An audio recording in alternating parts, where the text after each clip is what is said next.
Today we're taking a look at the best games released on Mac from January to June 2021.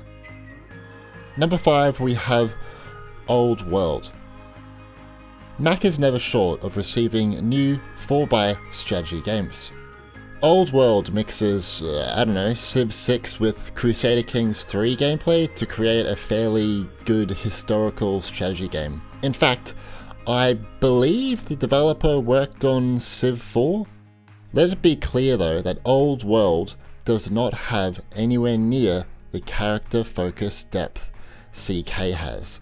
What you'll find instead is that it puts more depth into city and tile management.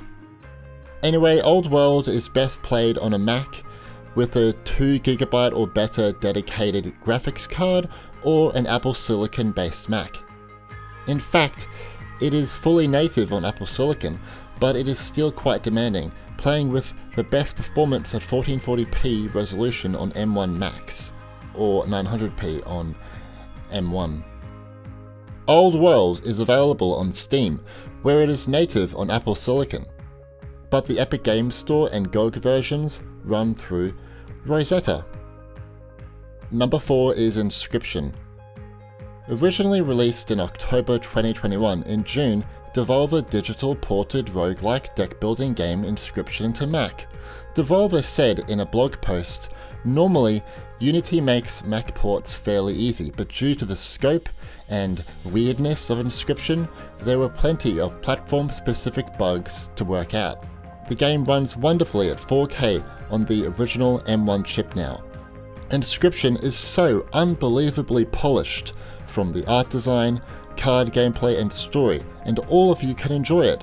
It only requires 512 megabytes of VRAM on an Intel Mac, or it works on every single Apple Silicon Mac. Inscryption is available on Steam, where it is native on Apple Silicon, but be warned, the Epic Games Store version runs through Rosetta, but the performance is exactly the same. Number 3, we have TUNIC.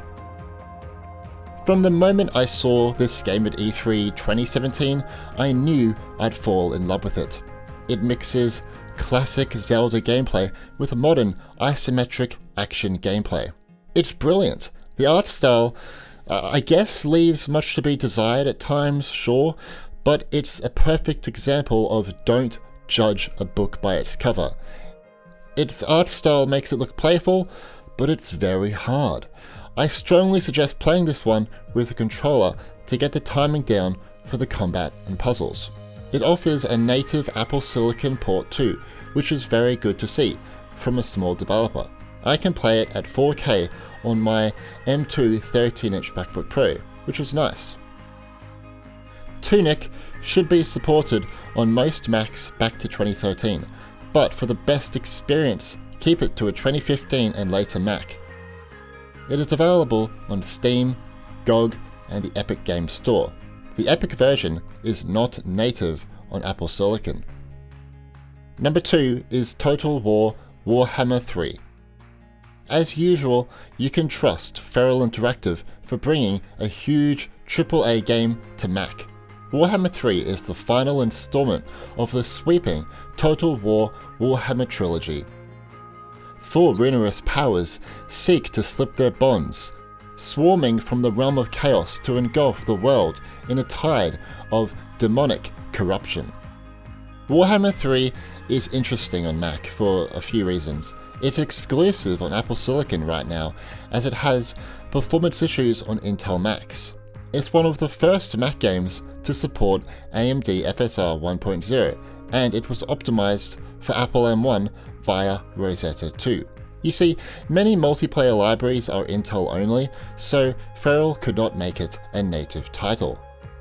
Feral told me the native build versus the Rosetta 2 build is practically the same in terms of performance anyway. WARHAMMER 3 is available on Steam, but it will come to the App Store in the future. Number 1, we have Psychonauts 2.